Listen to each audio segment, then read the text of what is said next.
Абдоминопластиката води до загуба на тегло. Коремната пластика не води до загуба на тегло. Абдоминопластика, липосукция. Това не са операции за отслабване, а операции за оформяне на тялото. Тъй като след липосукция, последвана от коремна пластика, премахваме мазнини или тъкани, разбира се, има загуба на тегло от страна на пациента. Но ние не правим тези операции, за да отслабне или да намалее теглото на пациента. Правим ги, за да оформим тялото. След абдоминопластика кожата повече няма да увисне. След коремна пластика, ако запазите настоящото си тегло и спортувате, кожата няма да увисне отново. Да, но поради влиянието на гравитацията може да не видим резултата от първата или втората година.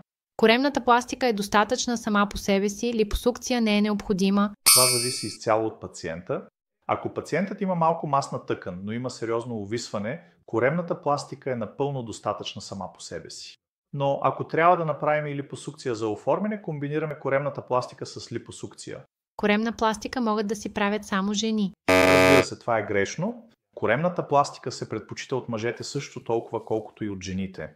Коремната пластика е операция, която може да се извършва както при жени, така и при мъже.